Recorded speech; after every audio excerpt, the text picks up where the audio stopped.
Donald Trump recently made a telling joke. Some people actually thought he was half serious when he said he briefly considered picking his daughter Ivanka for vice president. She's often referred to as his secret weapon. Her siblings say she is her father's favorite. And tonight she sits down with ABC's Lara Spencer for our series, Being Trump.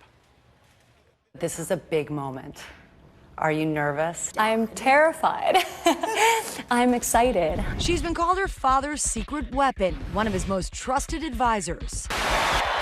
Now, Donald Trump's daughter Ivanka is poised to take the spotlight, introducing him Thursday night at the Republican National Convention in Cleveland. Has Dad given you any input on what he'd like you to say, or is he leaving it up to you? He's totally left it up to me. I wish he'd give me input. Right. But I think he wants it to come from my heart. He says, don't worry, you'll do a great job. Don't worry. It was just over a year ago that you announced your father's presidential bid. It is my pleasure to introduce to you today a man who I have loved and respected. What has this year been like for you?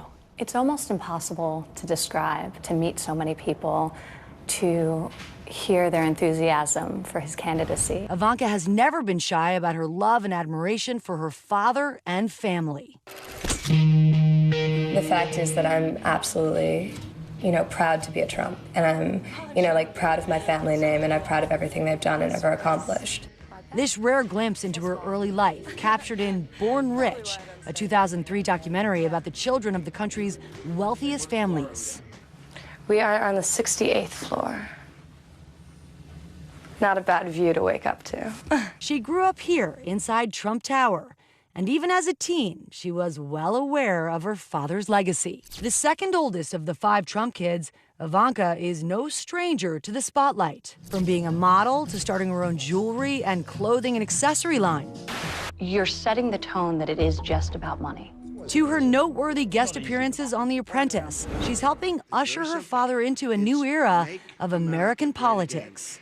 We will make America great again. Your father relies on you a great deal, the brothers, your father. You are such a tight unit, but none of you have political experience. And here you are on the national stage, front and center, one of his key advisors. I have strong opinions. I articulate those opinions. When asked, he raised my brothers to be the same. Your brothers and you were given the opportunity to talk to all of the vice presidential finalists, if you will. What were you looking for the person who stood by your dad's side?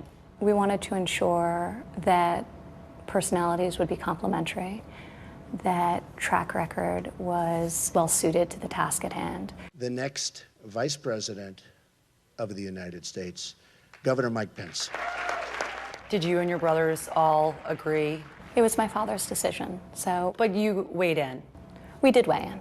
We did weigh in, but ultimately it was his decision. Ivanka's support for her father seems unwavering, even when he is at his most outspoken. You've called women you don't like fat pigs? Only Rosie O'Donnell. Have you given him advice on how to change the perception that some women have about him? Well, I think the perception is a flawed one. People talk and talk about gender equality, but do they actually live it? My father has. He believes in equality amongst the genders, economically, politically, socially. My father has empowered women, including me, his whole life. He posted a tweet criticizing Hillary Clinton, and he used a Star of David. And you are Jewish, you've converted. Can you understand why that ruffled feathers for the Jewish community?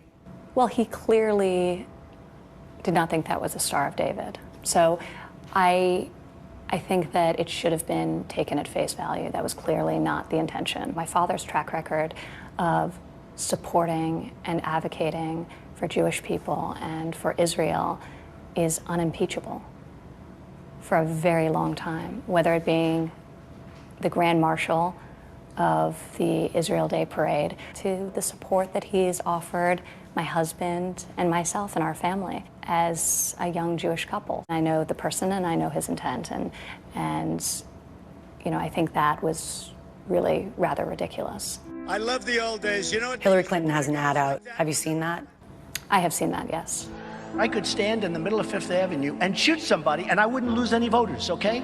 As a parent, if your children were to see that ad, if they were listening to those things, what would you say to your children? I wouldn't have my children listening to those ads. The negative ads, especially those, and almost all of them are a complete manipulation of his words and packaged for maximum impact. Despite what anyone may say, including the opposition, I know the man, and so do my children. But her father's controversial positions have made him a possible target for more than just political enemies. This young man allegedly had been targeting Trump for some time. You also had a man try to rush the stage at an Ohio rally. Do you worry about his safety? We live in scary times. I worry about the safety of my father, but I worry about the safety of every American, including my children and myself, my family. What is the one thing that you want us to hear in this historic moment about your father? I don't know that people appreciate his tremendous empathy and his warmth, but they should. Our country needs a president who's able to dream big.